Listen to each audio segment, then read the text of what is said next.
just so you are aware.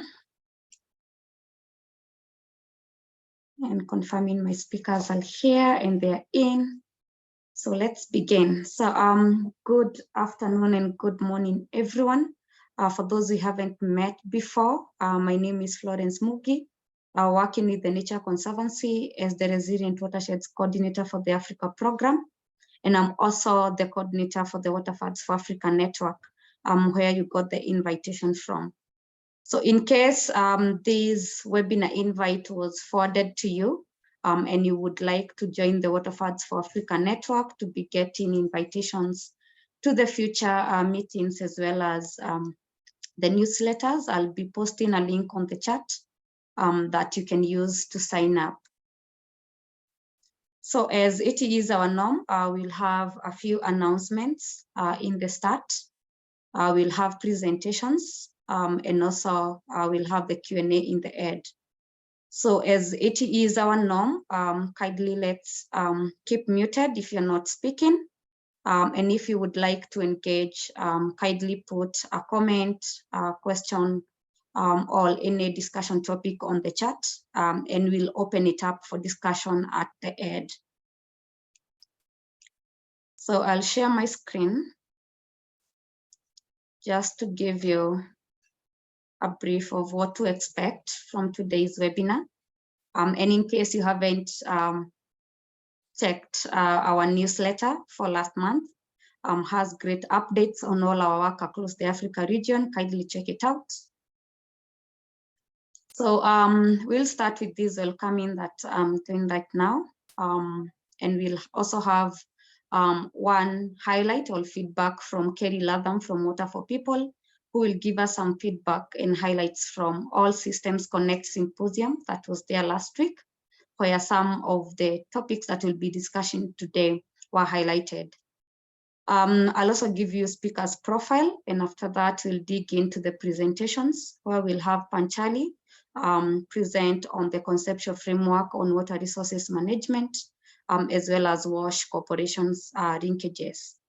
We'll have a case study presented by Kate Halawa from Water for People, that is on the Blantyre Muraja Waterford.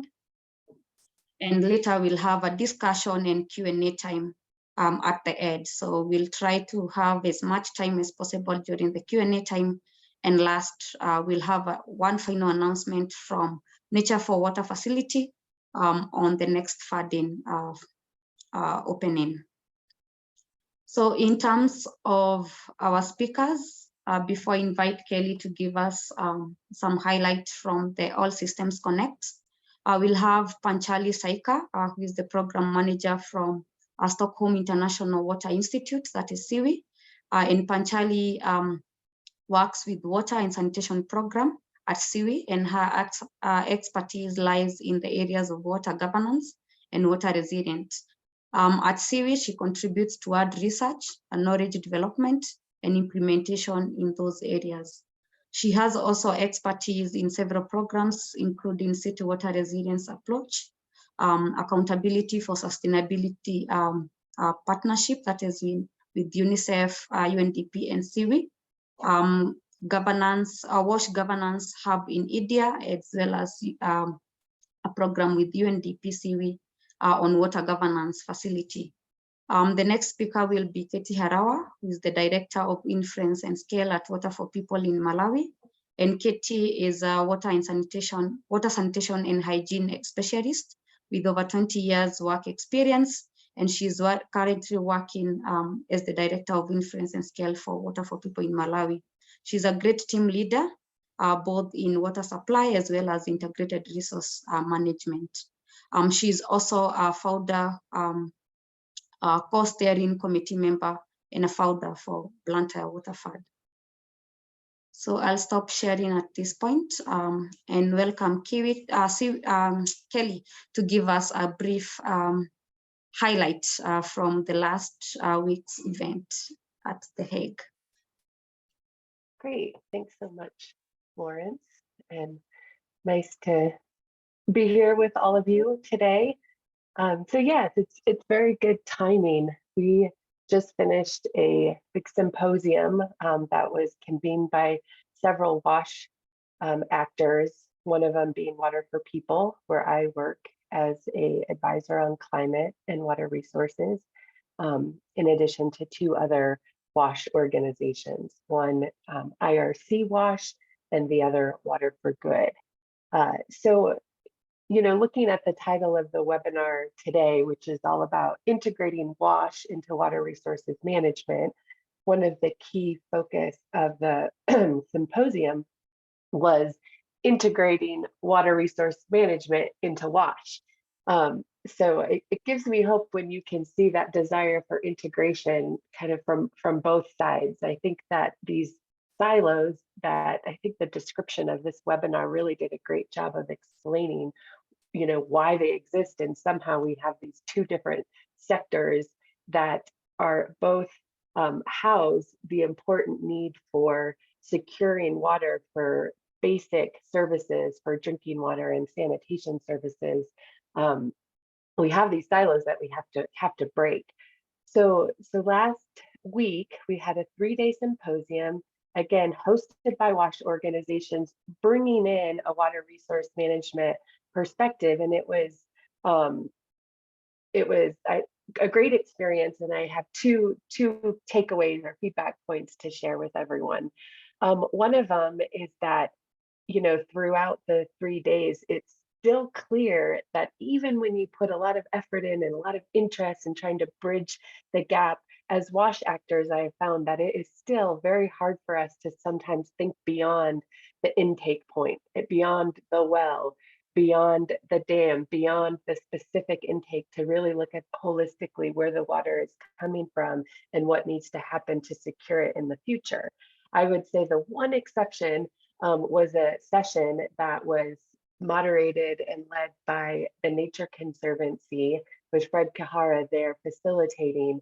And I am noticing a few different names and people in this call right now that were there as well to share different experiences relating to water funds, whether it was the traditional water fund that kind of that grew from the Nature Conservancy approach specifically, or similar from other types of models in other settings, including Africa and Latin America. It was a really rich session that had I received a lot of great feedback and feeling that this was the one that really took us beyond our WASH silo to understand the broader resource. So that was exciting. I think the other key theme that came away from the conference is that everyone in the WASH sector is very much focused on climate resilient WASH. That's the new phrase and the new thinking, that we all see the threats of climate change on water security specifically, and where in the past we've all been focused on how do we reach safely managed services. That was what the Sustainable Development Goals put forward for us in WASH. Now those same global organizations that put forward that indicator for safely managed to push us to that goal are now talking about, we have to define what climate resilient WASH is, and we need a global measure for that. And I think that shift to climate resilient WASH might be a key shift that's really going to open up the door for even greater awareness of the need and more intention of this true integration that is needed between WASH and water resources, because there's no chance of understanding or reaching anything around climate resilient WASH without careful attention on the security of the resource itself. So that's something to stay tuned for in the future as this concept gets framed and indicators, global indicators, are set by the World Health Organization and UNICEF.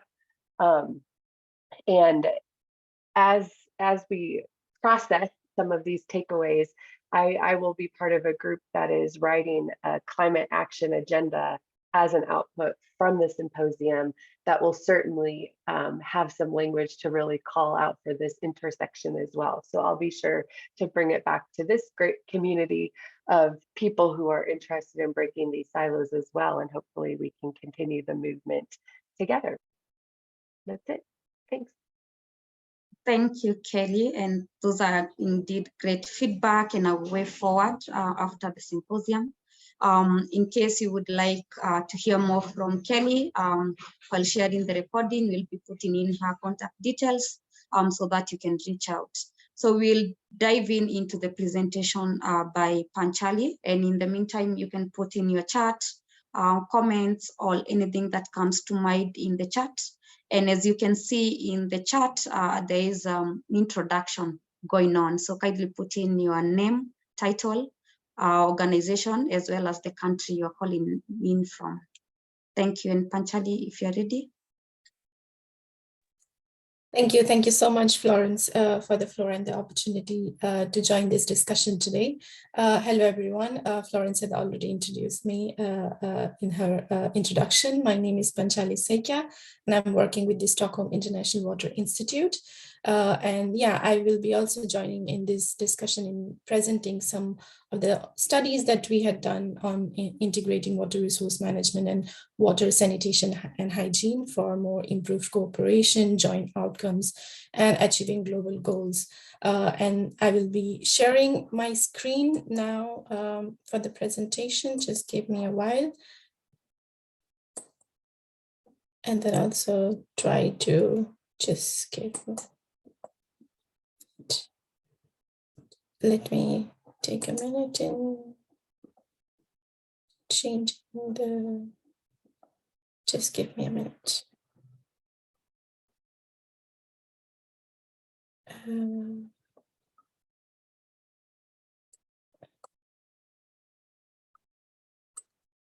Yes, I think now it is in proper view for everyone to, see my presentation. Thank you, Florence, for the heads up. Yes, before I really go into the cooperation framework that has been developed part of this study, I would like to really emphasize and look into in terms of some basic understanding on why this linkage is needed, what are the existing fragmentation, and why it's important to look into the cooperation between integrating water resource management and the WASH. And our colleague from Water for People, Kelly, had rightly set the scene already by raising this issue in terms of the needed areas of interventions where efforts are needed beyond the sectoral approaches and interests or sectoral policies that really looks into the sub areas of what WASH policies are or what water resources policies strategies have been developed. And I think now with climate change impact and other uncertainties and risk that has led to different water challenges, this has become more important. And as we are really rapidly going to reach that time of reaching the 2030 agenda, I think it's very important to accelerate this progress and improve this cooperation. Struggling to change my screen, but yeah, I don't know if you can. Yes, so I think it's, no, sorry about these technical difficulties. I think there is something with some hindrances in the presentation mode.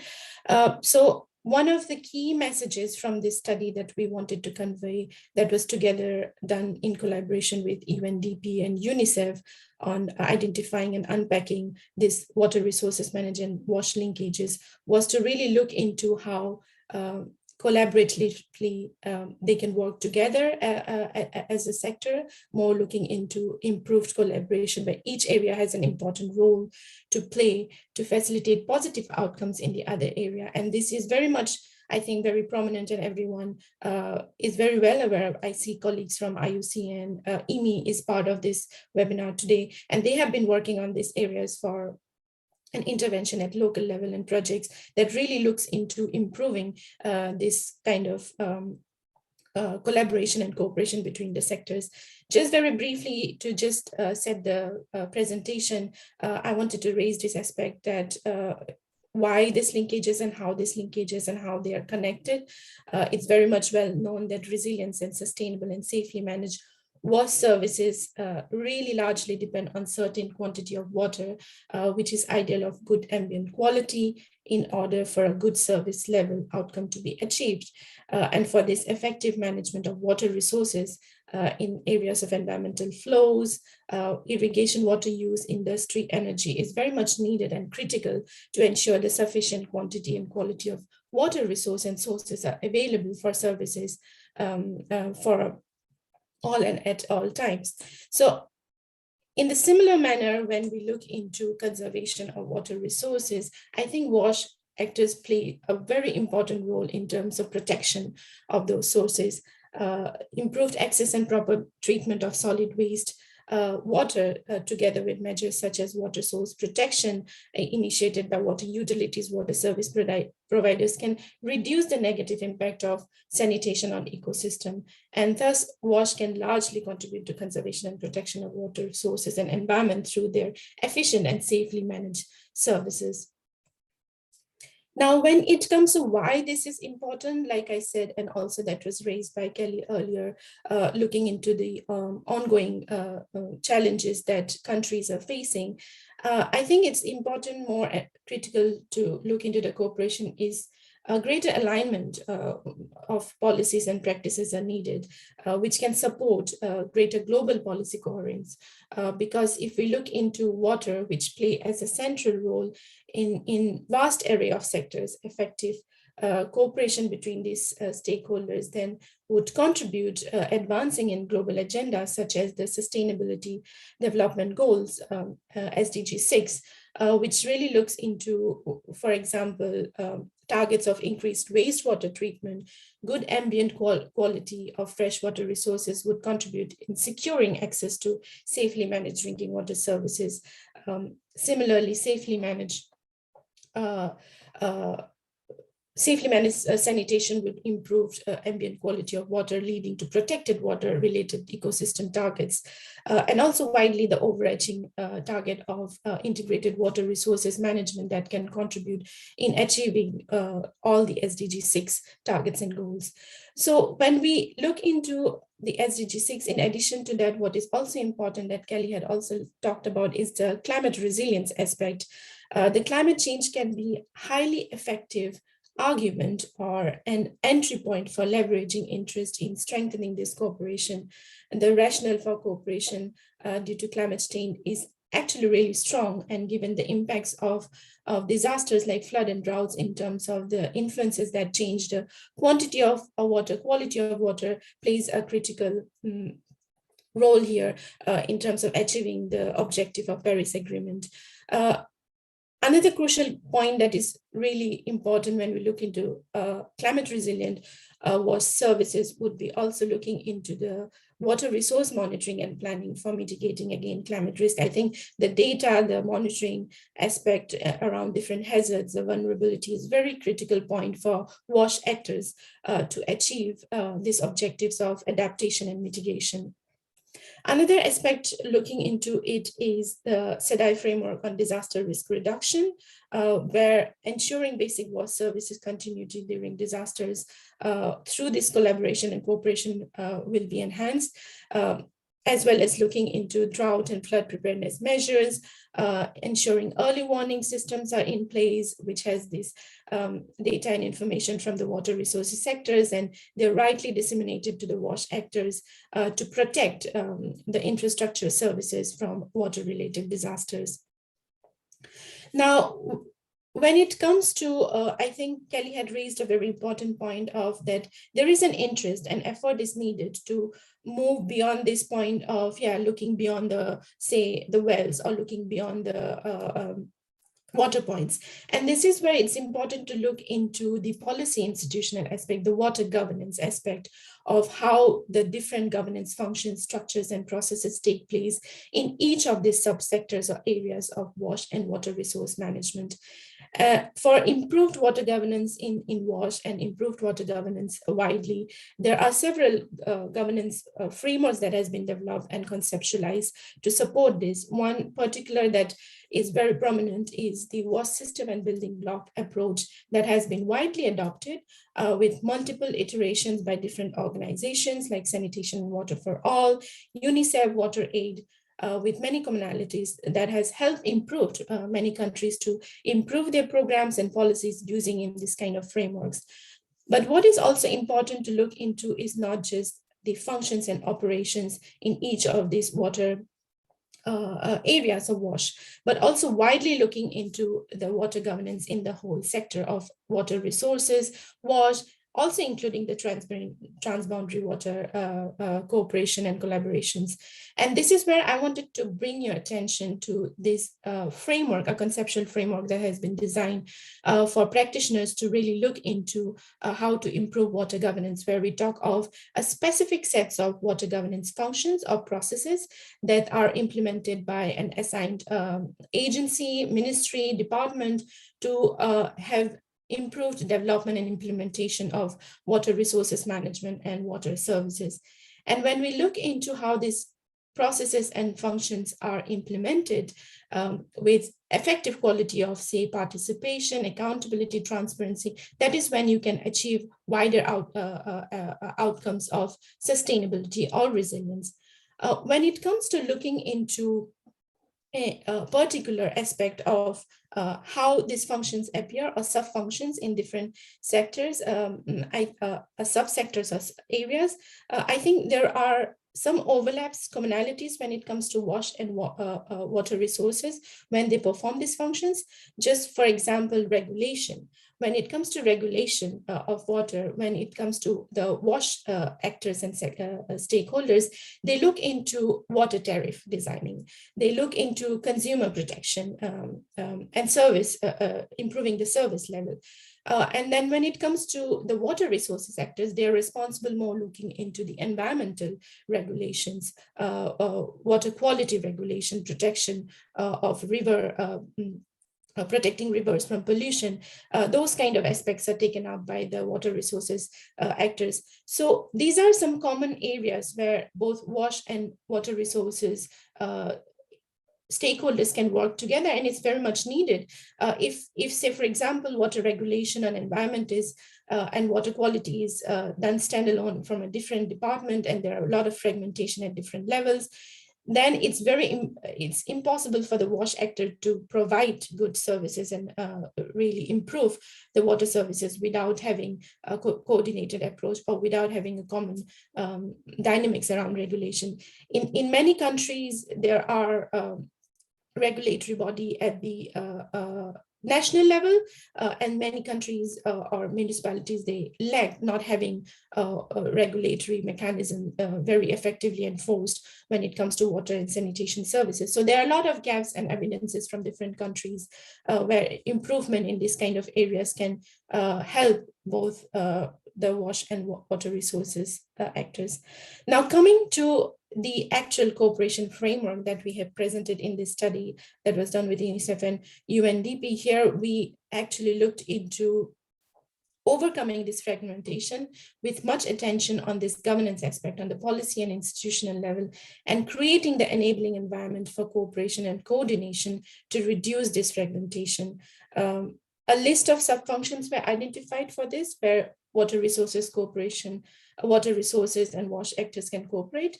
And after thorough analysis, the team reached to a conclusion of action that is needed into these 18 cooperation areas, which ranges from basin watershed management to source water protection, drought and flood mitigation, climate finance, water resource monitoring, etc.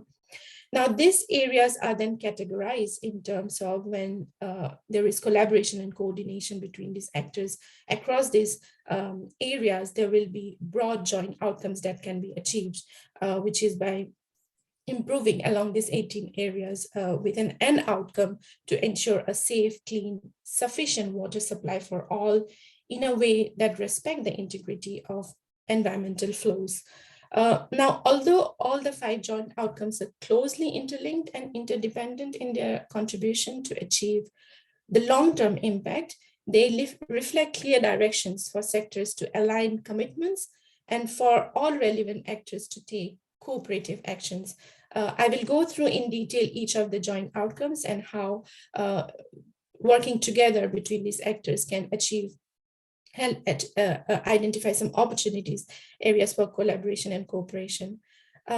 Now, when it comes to the joint outcome area on equitable water resource allocation, I think this is something very prominent and very well known. There is competition, different diverse interests in terms of water use across different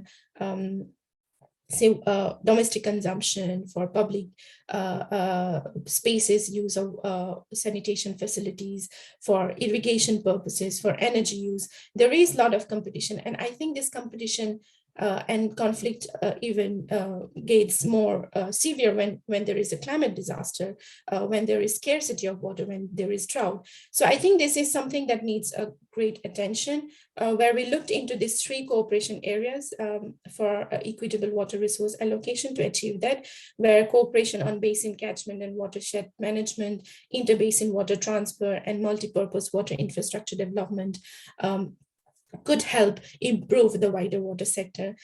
Just taking the example of the first cooperation area on basin catchment watershed, WASH actors such as service providers, domestic water user groups should be actively engaged in discussion and decision making about basin catchment and watershed management to ensure the water allocation, water quality needs for the WASH services are adequately considered in the context of the competing demands of different user groups, and also in terms of understanding how upstream WASH services influence water resources flows or the water quality downstream for other user groups.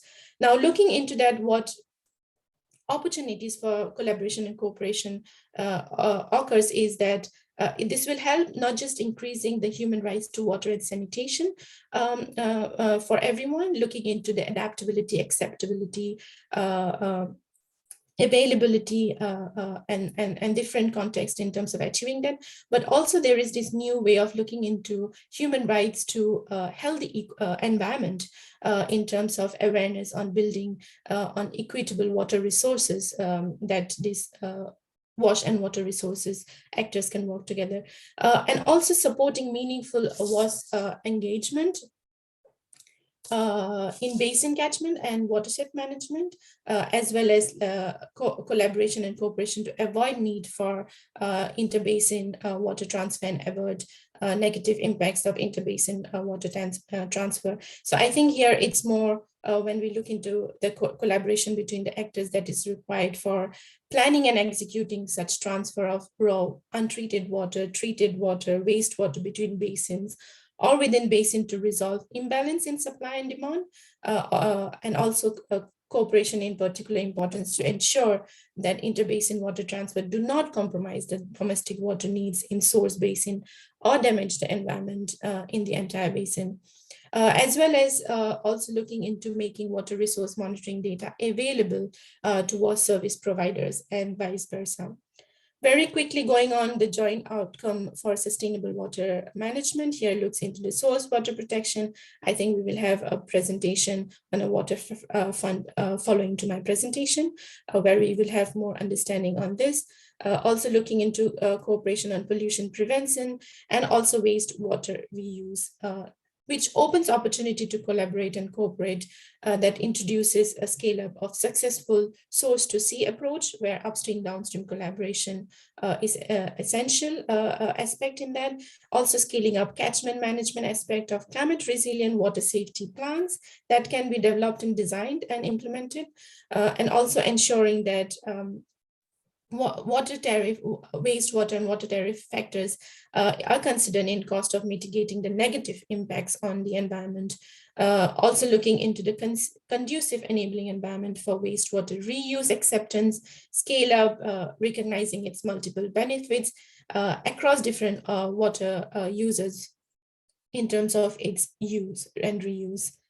Looking into the third joint outcome, which is the drought and flood disaster resilience, the different cooperation areas identified looks into the preparedness plans, early warning system, and also the response and recovery that will help in terms of development of a cohesive drought policy and drought preparedness mechanism, also looking into different nature-based solution, blue-green infrastructure solution and preparedness. I think now it's very popular of looking into constructed wetlands, for example, for wastewater treatment is becoming a very cost-effective implementation in different countries. Also looking into cooperation and improving the early warning system robustness, and bringing together multi-stakeholder in developing water sector-wide resilient strategies to respond and recover to different uncertainties and disasters. And then the fourth looks into the climate resilient WASH perspective. I think this is something very much discussed within the WASH sector, where actors, policymakers, and practitioners are really emphasizing on improving services from this climate lens. The cooperation areas look into the climate vulnerability and adaptation assessment that is conducted in countries, which is very much needed. Also looking into, like I mentioned, climate resilient water safety, climate resilient sanitation safety planning, and also looking into climate financing. And I think here is a huge gap noted when it comes to climate financing is the distribution of funds and how WASH and WRM can work together to utilize these funds in terms of the joint outcomes and goals. Where cooperation opportunity arises when conducting this vulnerability and adaptation assessment in countries for quantifying anticipated climate change impacts, hazards, implication, and risk at different scales, where it's important for water and sanitation actors to collaborate together with climate change experts and departments, and also water resources and environmental ministries and departments. Also exploit catchment management aspect around the climate resilient safety planning and raising awareness of decision-making on the lack of basic water and sanitation focus in climate adaptation financing, as well as exploring climate mitigation finance opportunities on wastewater treatment together. Finally, the overarching that really looks into the final joint outcome is integrated water resources management and governance, which really is an umbrella to achieve the other joint outcomes that I had presented, where we have identified different cooperation area that ranges from water policy, strategy formulation, water sector coordination processes, water sector planning, resource monitoring, like I mentioned about the example on regulation, a cohesiveness in environmental services, and public health regulation, as well as capacity development, where I think stakeholders, actors, countries, policymakers at different levels, municipal, subnational, requires to understand these linkages and identify these cooperative areas to achieve these joint outcomes. And this can really help in terms of not just establishing a high-level interministerial SDG 6 periodic review, for example, or improving the institutional mechanism of like a joint ministry that has been established, or improving a joint monitoring task force that can help improve in different areas in terms of formulating water policies and strategies, as well as increase water resource staffing so that the water resources officials have more time to spend working at the local level, which is where the WASH focus mostly relies and lies on in these decentralized mechanisms where WASH actors operate very much at the local level, where water resources experts can really help in achieving those. Finally, just coming to how this can really link to when it comes to SDG 6 is in terms of catalyzing the UN Water SDG 6 Global Acceleration Framework, where I think there is a huge opportunities from these collaborations that can be strengthened based on these different principles or pillars that has been identified in the global acceleration frameworks, looking into capacity development, innovation, governance, financing, and data and information. For example, when it comes to governance part of the pillar, strengthening WRM and WASH cooperation in terms of, like I was mentioning, the development of and implementation of policies and strategy, institutional reform, strengthening regulatory approaches, in terms of innovation, looking into unconventional water resources option with innovative financing, sustainable business models, also financing that looks into climate finance, where donors can focus on integrating both WASH and WRM in the climate finance and mitigation and adaptation efforts. and looking into capacity development where joint studies could be conducted, for instance, equitable water resource allocation, raising awareness, forming a task force that can really improve and facilitate this aspect. And then when it comes to the last pillar on data and information of the acceleration framework is improving the water quality monitoring, availability, and sharing and dissemination to improve the monitoring mechanism and analysis of countries at different levels on their SDG 6 progress. So I will stop here in terms of showcasing you what the cooperation framework really entails and what the study findings were. You can access the publication here using this QR code. I will also share the link after the presentation in the chat box. But yes, I look forward to the discussions following to the presentation from Water for People. Yeah, thank you so much, and over to you, Florence. Thank you, Panchali, for the great presentation. So we'll go to Kate so that you can have enough time for discussion. Kindly keep your questions, comments coming in the chat. And Jackie Dudley, who is one of us, will be tracking those for the discussion session. Katie, if you're ready. Thank you very much, Panchali. Thanks, Florence. Let me see if people are able to see my screen now. Yes, I can see it, but not in presentation mode. Okay, all right. Thank you. Let me.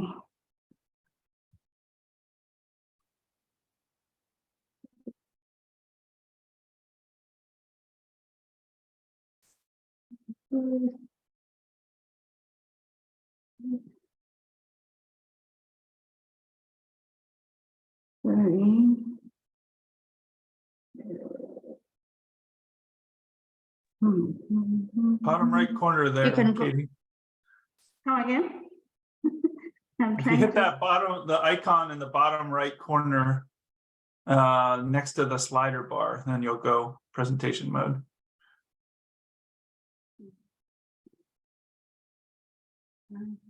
Oh, go to the right, very close to where you can zoom. Okay. Yeah, the last one before the negative zoom in. Come down, come to the bottom. Yeah, okay. That is it. That is it. Thank you very much. Yeah. All right. Good afternoon. Sorry for the technology hiccup. I think Florence already introduced me, so I won't spend much about introducing myself, but I'll be sharing on enhancing water security through integration of source water protection and water resources. That's my outline. I would want to share a little bit about Water for People so that you know why we're doing what we are doing. And then I would also, because I know there are some people that may be joining for the first time, may not understand what water funds are. So I'll also share that a little bit, and then I will zero into Blantyre Mulanje Water Fund. So shortly about Water for People, we exist in order to promote the development of high quality drinking water and sanitation services accessible to all and sustained by strong communities, businesses, and governments. We look forward to see a world where every person has access to reliable and safe water and sanitation services. So to achieve this, it's not an easy thing. We really need to look at things holistically. And that's why we felt in joining in the Water Fund Network and also establish a water fund for Blantyre. What are water funds? Water funds are usually organizations that design and enhance financial and governance mechanisms which unite public, private, and civil society stakeholders around a common goal to contribute towards water security through nature-based solutions and sustainable watershed management. The diagram you see below, it's just showing the nature or how water funds work. So it's whereby the downstream users, in this case, it's mostly cities, are supposed to support and both financially and technically the upstream communities so that they are able to manage the water source. At the same time, they have benefits as the upstream users in a way that they do their things in a way that they don't jeopardize the availability of water downstream, but also make sure that the quality of water that gets downstream is of good quality. So there are incentives around associated. It can be cash, it can be technical assistance, it can be in the form of materials. But the end goal for WASH is to have good quality water as well as good quantity of water. Just to highlight what water funds model is not, because sometimes people think maybe, oh, they feel maybe threatened or feel like their roles may be taken away. Water funds do not replace government mandate, neither do they compete or duplicate, but they work in collaboration with others, including governments, other players, whosoever has interests in the watershed, has interests in the source, in the catchment. They are always welcome to be part. So a little bit of Blantyre Mulanje water fund. For water for people, as I already mentioned, our goal and our aim is that we want to have every person have access to safe water and sanitation. And we have our proof district, or everyone forever districts that we're working in, to make sure that in those districts we are able to prove, to demonstrate that indeed everyone has access to safe water and sanitation. And one such of a district is Blantyre. Blantyre is a city with over 800,000 people, with smaller townships where most of the low-income people live. There are 21 of them. And it's got its sources, 3 sources. The Shire River, if you see Shire, comes out of the Lake Malawi. And then it's also have Likubula and the Mood Dam within the city. So for all these years, our focus as Water for People has been WASH, water, sanitation, and hygiene. So working at the downstream level. We never worked at the source or at the catchment in a way that we're doing right now. So just to give you a picture in terms of where this water is. So as I said, there are 3 sources. 85% of that water comes from the Shire River, and the 6.5 comes from Mumudindilande within Blantyre, and Rikubula provides, which is in Mulanje Mountain, provides 8.5%.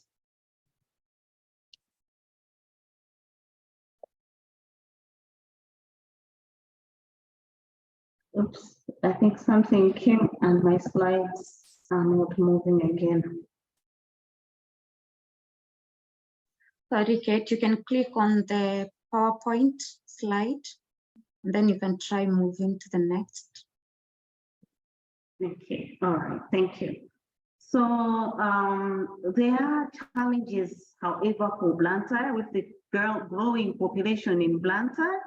And also the aging infrastructure for Blantyre Water Board, which is the utility company. And from all those 3 water sources I mentioned, only 60% of the demand is met. So 40% of the demand is not yet met. So there is a gap there. And most of the drivers behind this water security issue or challenge are distinct and diverse, which I can share with you in the next slides. But this slide is also just emphasizing on the same, so I won't go into details. I think I've already said much about it, but it just gives you the breakdown in terms of who are the water users in Blantyre. So domestic, institutional, industrial, and then there is over 50,000 losses as well. What are the real issues or the problem that we have in terms of the 40% gap that is there? What's causing it? Mostly it's unsustainable land use.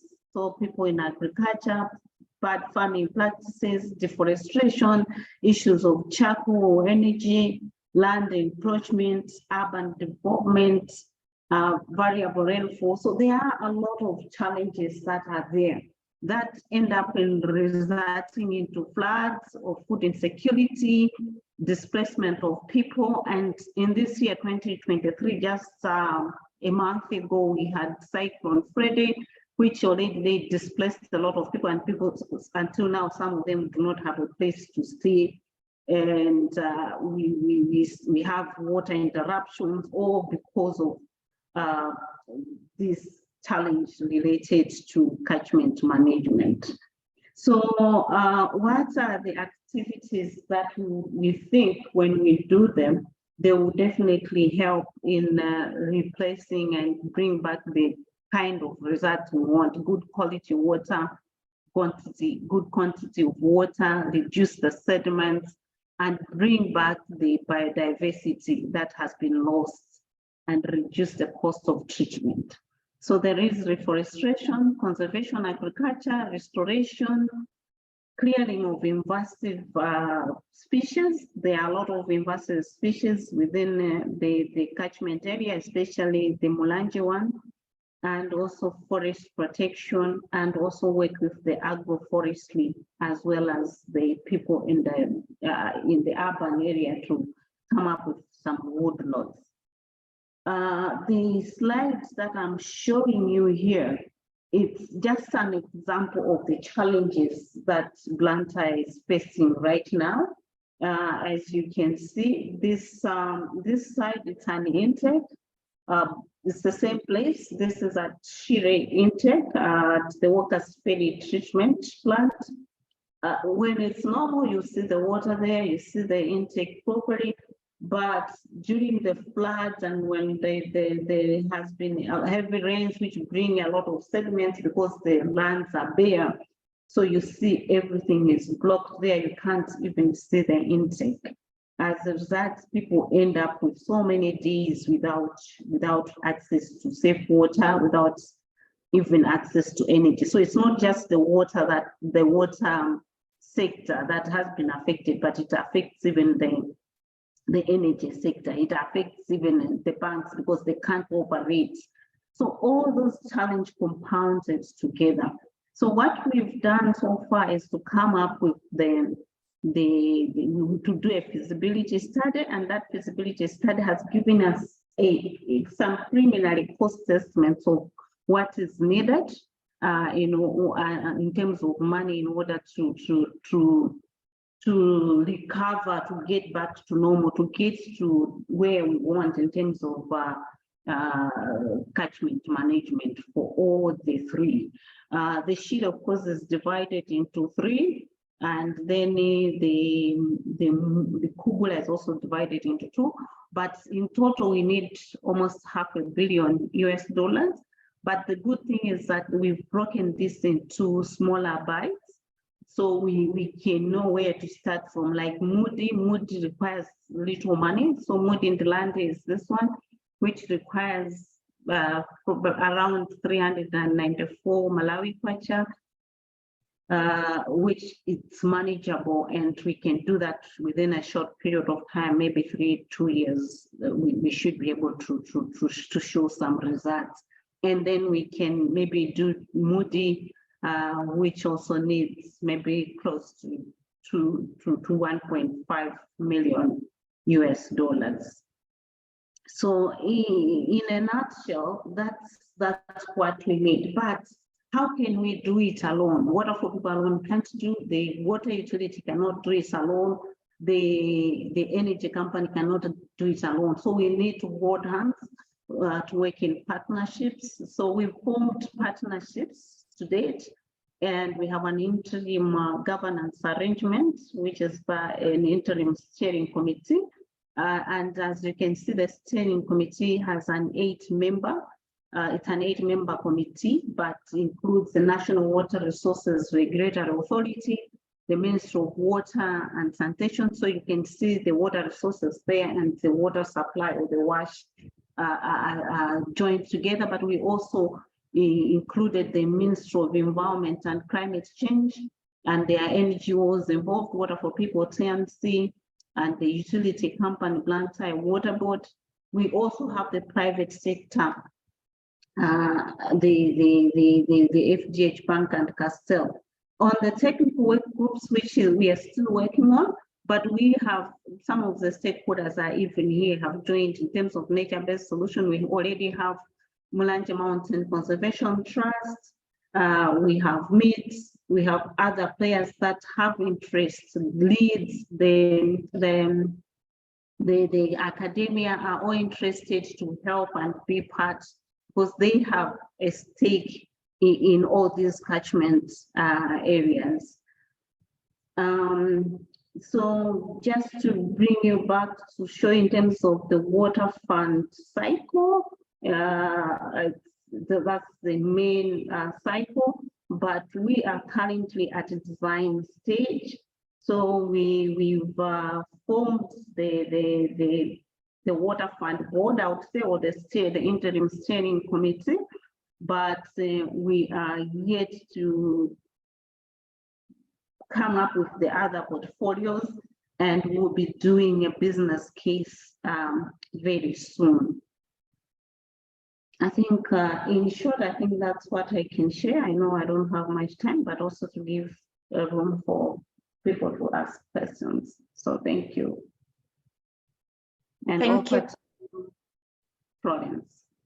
Sure, thank you, Kate, for that good brief on the Blantyre Muraje Water Fund and what you are aiming at achieving. So we are going to the Q&A session. I know we don't have much time for that, but if we have many questions coming in, then we can maybe request for extra 5 more minutes to extend your time. But if not, we'll just add on time at the top of the hour.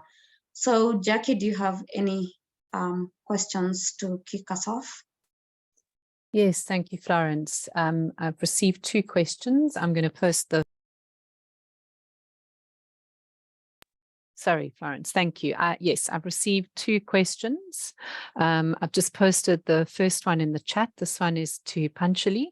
In your study, did you find any evidence on the existence of fragmentations? What attention needs to be put in place at a global level that can support countries to address challenges from existing sector silos and fragmentation?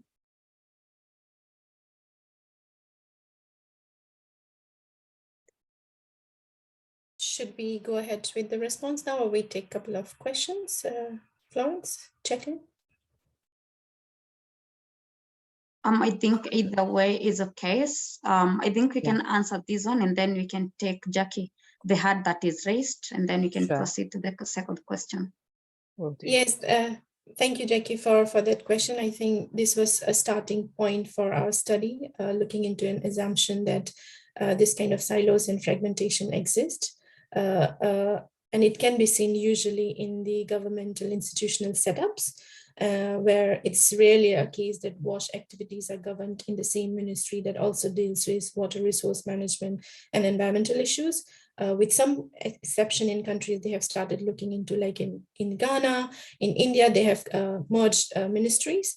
But in terms of when it comes to looking at different levels that this kind of fragmentation exists, could be when we look into subnational level, where water resource management is sometimes fully centralized at national level or at the regional and basin level, but it is often the case that WASH is more often fully decentralized, with authorities for service provision delegated to more at the local district provisional government and technical staff situated in districts or provincial headquarters, where this level, like different governance level with national basin, regional, district, at local level becomes even more complicated when there is a disaster, and which is where it's very much important to really have this kind of coordination platforms and mechanisms.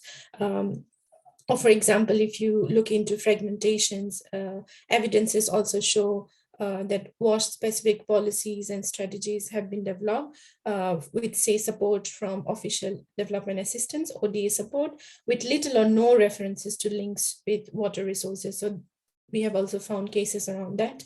And then even looking into the regional level, we have seen fragmentation that can perhaps look into more clearly when it comes to dependency on transboundary rivers and aquifer basins, where lack of cooperation between countries and the use of water resources in one country may have like negative implication on the other other riparian where they share resources.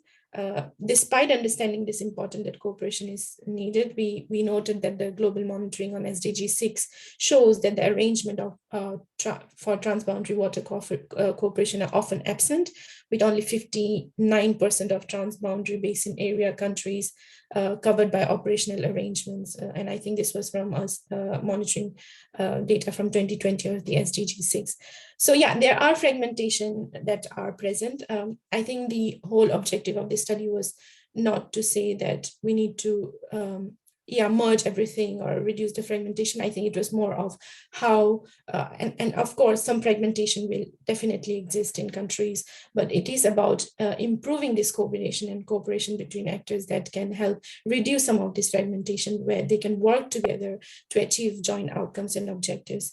You're quickly on the second question on what it can be done at the global level. I think that countries could be supported. I think just one very quick example I can give in terms of how the official development assistance funds that donors can really look into when it comes of supporting countries on water programs, where I think it's very much interested to look into how it's connected in terms of those strengthening those interventions on WASH and water resource management. And I think that would come from the more global level, and also looking into the water action agenda, the UN water action agenda that was really looking into countries' commitment in New York recently, where I think a lot can be done from these commitments that can be implemented and integrated at the local level and country levels.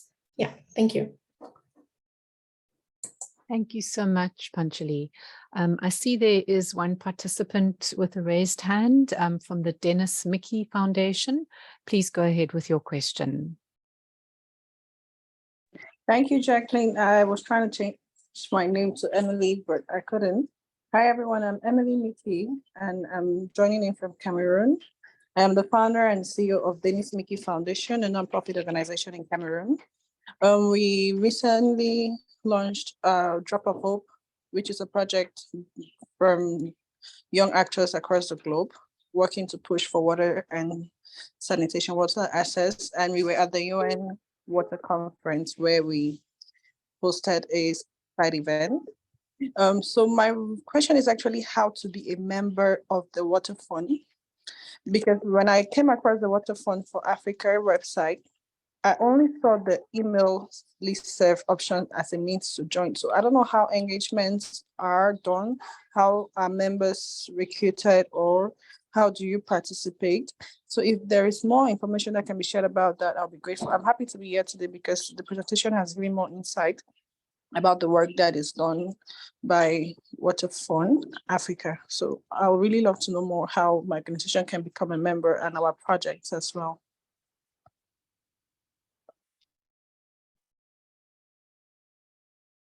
Jackie, can I take that? Yes, please, Florence. Sure. Thank you, Emily, for that question. The Water Funds for Africa Network is a community of experts that have interest in water issues and challenges and how to develop different solutions to our challenges. So it's a voluntary network that I'm posting a link on the chat that you can use to join. And if you are able to drop in your email in the chat, I can email you more information about the network and our activities in how you can participate more in that. So Jackie, I see time is running out. So we have one more question that is not answered. Unfortunately, we can't do that live. So I'll share the answers from the speakers who said in the recording later early next week. So kindly look out for that. And if you have more questions, don't refrain to sending them to us through africawater@tnc.org. So I'll type that in the chat.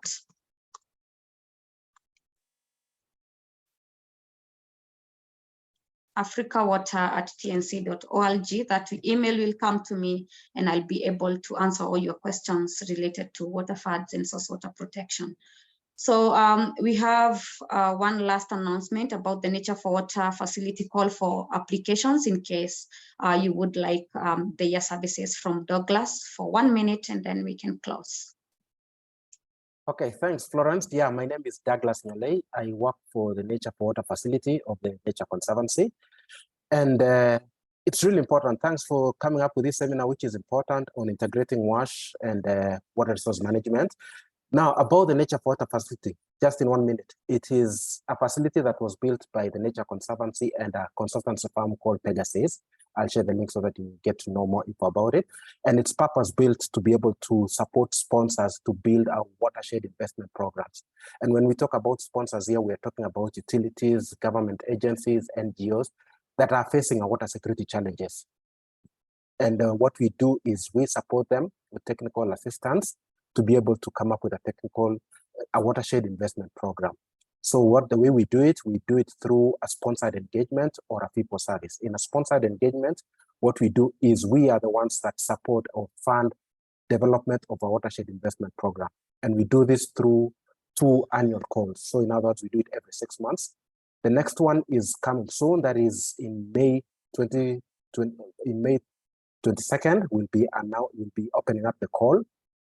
Of course, on May 17th and 18th, we'll be having these an info session so that you get to understand more about it. And then we open that call and you're able to apply to the facility so that we can support you to develop a watershed investment program. I'll share information in the chat. That is our page, and the services we offer. I've also included my email just in case you need more information. And please, if you need support to come up with a watershed investment program to be able to help you address water security challenges, in other words, integrating WASH with the water resource management, please reach out and we will be happy to support. Thank you, Douglas, for that announcement. Kindly be on the lookout. And if you have questions, all those links in the chat, we'll attach them together with the recording. So don't worry about it. And we'll be able to send it to you early next week. With that, we ran out of time and used 4 of your minutes. We apologize for that. Till next time, I would say have a good evening and have a good morning to you all. And bye-bye. Bye. Thank you. Thank you. Bye-bye. Thank you. Goodbye.